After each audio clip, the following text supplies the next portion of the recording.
So you really think you know Temecula? Over the last 3 to 4 years, there have been some major changes within the city or surrounding area.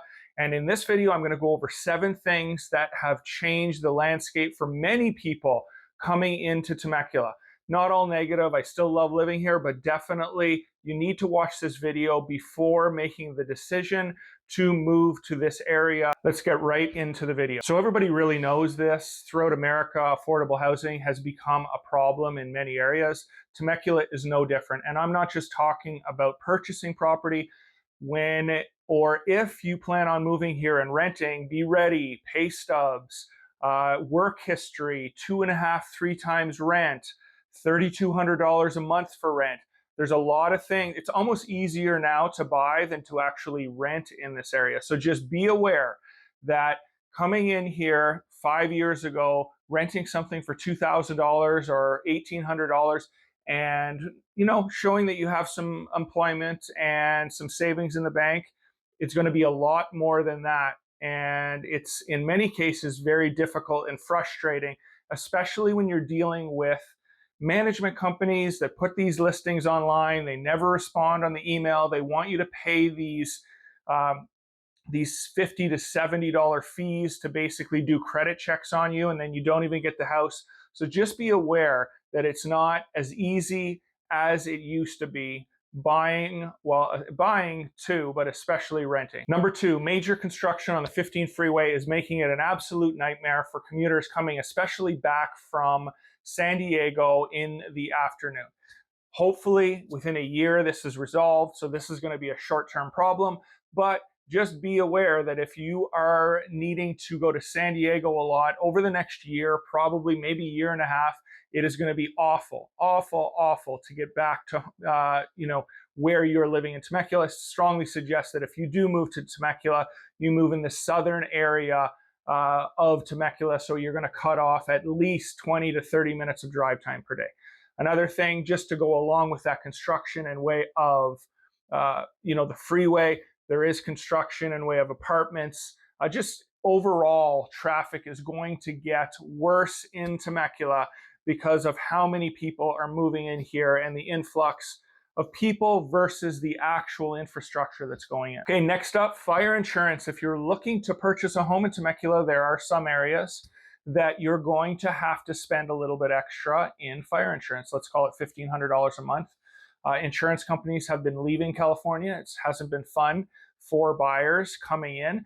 There are options. I've done a whole video on this, and I do put it this way. I do have options and local companies, and it's not a problem, but it is going to cost a little more, and it sometimes is frustrating for the first 3 or 4 days dealing with all of this, but it always gets worked out. So that's the positive.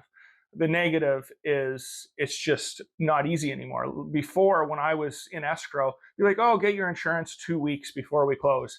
Now it's almost to the point where I want to make sure that they can get insurance before we even open escrow on that property. So that's how quick you need to figure out if and how much your home insurance or fire insurance, whatever the case may be, is going to be on that property, so you're okay with moving forward with the property.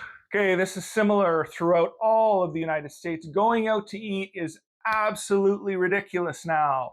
2 people, a drink, maybe 2 drinks, $80, $100, $120. So be aware, especially if you're going down to Old Town Temecula, you better save up and you better be ready for that $100 bill for 2 people. You're bringing 4 people, it's going to be $250.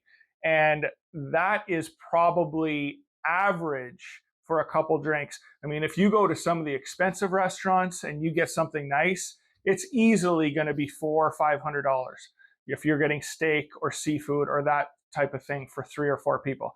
So anyway, sort of bummer, because we always used to go to happy hours. Now, there are other options, and I'm just not going to get into that in this video.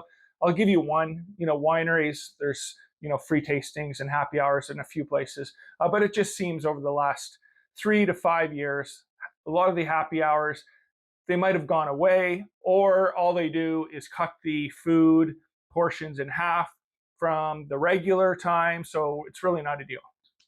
Anyway, that's my spiel on restaurant pricing. Okay, you want to live in wine country. The land is being bought up. In 10 years, there's not going to be a lot of good land left. Yes, there is land and there will be land way out east in Temecula wine country.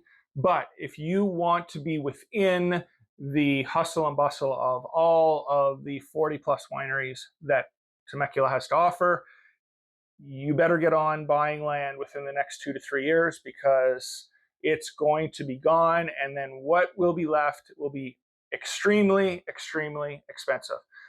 So that has changed in the last few years. Land has been going and gone in Temecula wine country. And of course, I'm not going to spend a lot of time on this. Home prices have gone up dramatically, probably 30-40% since 2020.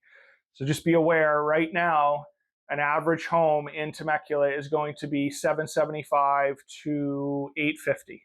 So be ready that if you want to move here, expect to pay around that. Of course, can I find you something at 725, 730? Yes. Is it going to be 14 or 15 or 1600 square feet? Yes.